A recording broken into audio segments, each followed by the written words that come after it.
Good morning. I have a very important and special request of you. My name's Kelly DeMarco. I wear a lot of hats and I fill a lot of roles. I'm an occupational therapist. I'm a rehab manager. I'm a green team leader. I'm also a climate coach. I'm a mother to two beautiful daughters. And I'm most recently a partner to someone who has been diagnosed with a very aggressive form of bone cancer, which is called multiple myeloma.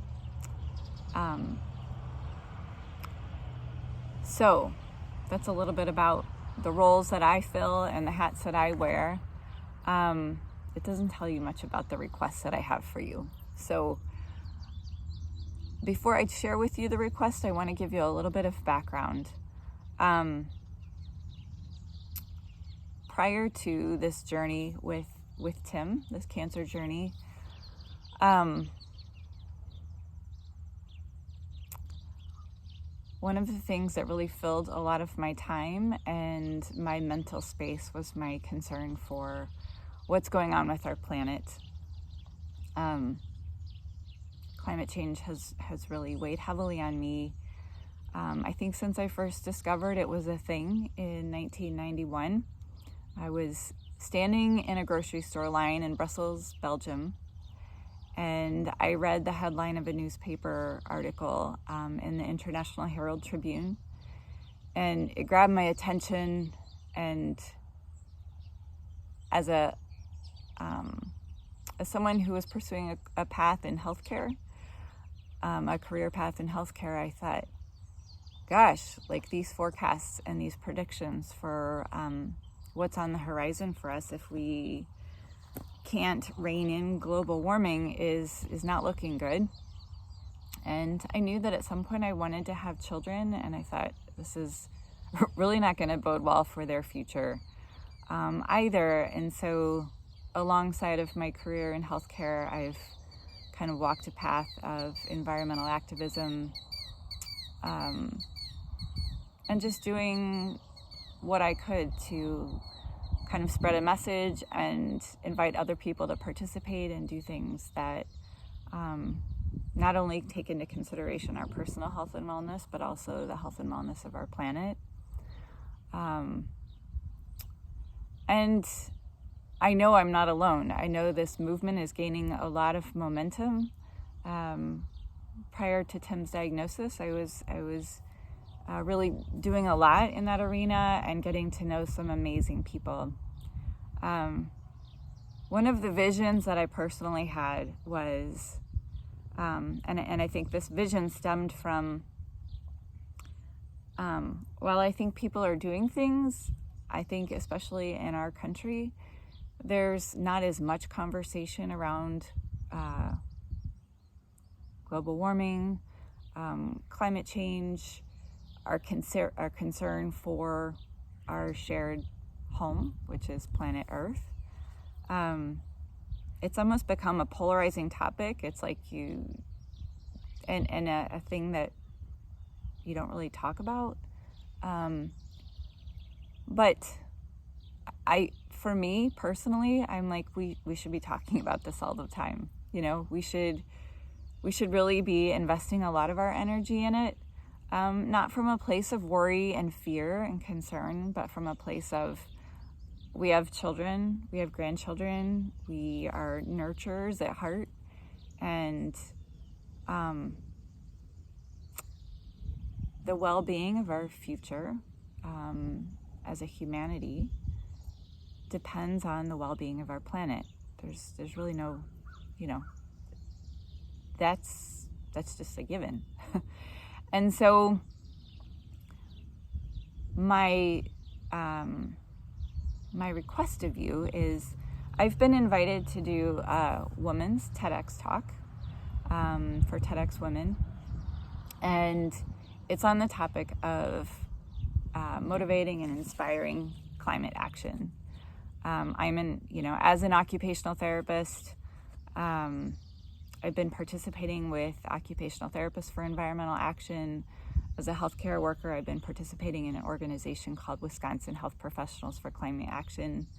I've pulled together in the past, prior to COVID, a think tank within the area where we live, and it was just a small group of people, but we had some really beautiful, deep conversations about what more can I do, what more can we do here in the area where we live, wearing the hats that we wear. And out of that small group, there came some really amazing ideas and some actionable items that each person could take. And I think within all of us exists huge potential to impact change.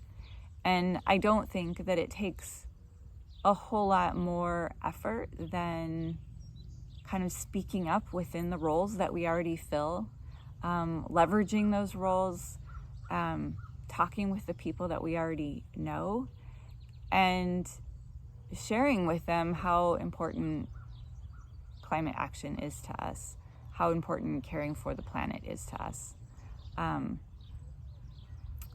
It might take a little bit more effort to think of, like, what's the piece that you want to impact most. For some, it's just things within your own household. But I think there's huge potential to impact change by, if you're greening your own home, then turning around and sharing with others why that's important to you and how they can take those same steps to do the same for themselves. If you work somewhere, for me, I walked into my day job as a therapist and a rehab manager, and I had to leave my love and passion for the environment on the doorstep. So I eventually got invited to become a green team leader, and then to take on leadership of the green team. We meet once a month, we talk for an hour, and then each of us kind of goes away and we do things to impact, reduce the carbon footprint of what we do at work. So my request of you is really for, I'd like to know from you, like, what would it take for you? What do you need to hear? What would it take to inspire you to take more steps to care for the planet, or to talk about it more, talk about it within your circles more? What would it take to be more candid and transparent about your care for the planet?